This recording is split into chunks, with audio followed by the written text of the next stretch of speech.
Advertisement ನೋಡ್ತೀರಾ ಅಥವಾ reels ನೋಡ್ತಾ ಇರ್ತೀರಾ, ಅದರಲ್ಲಿ ಬರೀ ನಿನ್ನೆ ತೋರಿಸ್ತಾರೆ.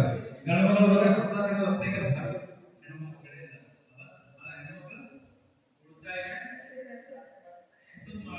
ಹೇಳಿ ಸರ್. ಒಂದು ನಿಮಿಷ ಮಾತು ಕೇಳಿದ್ರು ಬಿಲ್ಡಿಸ್ಕೊಂಡಿಂಗ್ ಅಂದ್ರೆ ಒಂದು ಚಕ್ರ ನಾವು ಬ್ಯಾಂಕಲ್ಲಿ ಡೆವಲಪ್ ಮಾಡಿದಾಗ ಅದು 3 ರಿಂದ 4 ತಿಂಗಳ ಕ್ಲೀನಿಂಗ್ ಆಗಿ ಬರುತ್ತೆ. 3 ರಿಂದ 4 ತಿಂಗಳ. ಸೊ ಅವಾಗ ಬಿಲ್ ಡಿಸ್ಕೌಂಟಿಂಗ್ ಅನ್ನ ಕಂಪನಿ ಬಟ್ ಅವರು ಚಾರ್ಜಸ್ 1990ರಲ್ಲಿ ಆಟೋ ಫೈನಾನ್ಸ್ ಸ್ಟಾರ್ಟ್ ಮಾಡಿದ್ರು.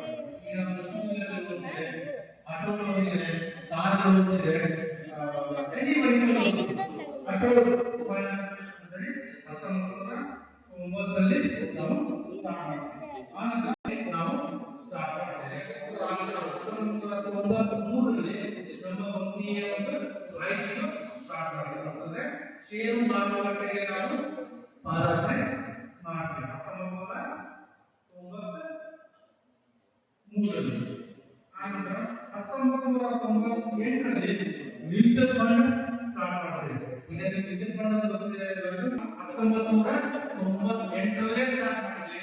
ಬಟ್ ಇವಾಗ ಟಿವಿಯಲ್ಲಿ ಆಡ್ ಮಾಡ್ತಾ ಇದೆ ಮ್ಯೂಚುವಲ್ ಫಂಡ್.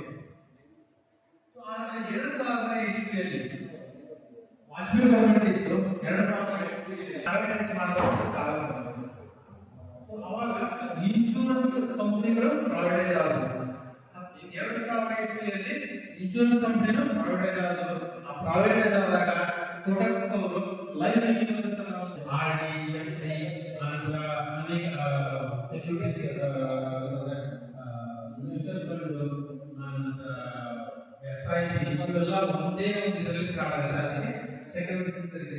ಆ ಸೆಕ್ಯೂರಿಟೀಸ್ ನ ಸ್ಟಾರ್ಟ್ ಮಾಡ್ತೀವಿ. ಬ್ಯಾಂಕ್ ಅಂತ ಸೊ 2003ರಲ್ಲಿ ನಾವು ಕೋಟಕ್ ಮಹಿಂದ್ರಾ ಬ್ಯಾಂಕ್ ನ ಸ್ಟಾರ್ಟ್ ಮಾಡ್ತೀವಿ. ಸೊ ನೆಕ್ಸ್ಟ್ 2008ರಲ್ಲಿ ಎಆರ್ಸಿ ಅನ್ನೋ ಕಂಪನಿನ ಸ್ಟಾರ್ಟ್ ಮಾಡ್ತೀವಿ. ಆನಂತರ 2014ರಲ್ಲಿ ನೀವು 2014ರಲ್ಲಿ ಪರ್ಚೇಸ್ ಮಾಡ್ತೀವಿ. ಕೋಟಕ್ನವರು 2014ರಲ್ಲಿ ಪರ್ಚೇಸ್ ಮಾಡ್ತೀವಿ. ಪರ್ಚೇಸ್ ಮಾಡಿದಾಗ ನಾವು ಅವಾಗ ಸೌತ್ ಇಂಡಿಯಾದಲ್ಲಿ ಕೋಟಕ್ ಮಹಿಂದ್ರಾ ಕಂಪನಿಗೆ ರಿಜಿಸ್ಟ್ರೇಷನ್ ಸ್ಟಾರ್ಟ್ ಆಗುತ್ತೆ. ಅವಾಗ ನಾವು 811 ಮಾರ್ಕೆಟ್ ಸ್ಟಾರ್ಟ್ ಮಾಡ್ತೀವಿ. ನೀವು ಮನೆಯಲ್ಲೇ ಕೂತ್ಕೊಂಡು ನಿಮ್ಮ ಮೊಬೈಲ್ ಅಲ್ಲೇ ನೀವು bank account, zero bank account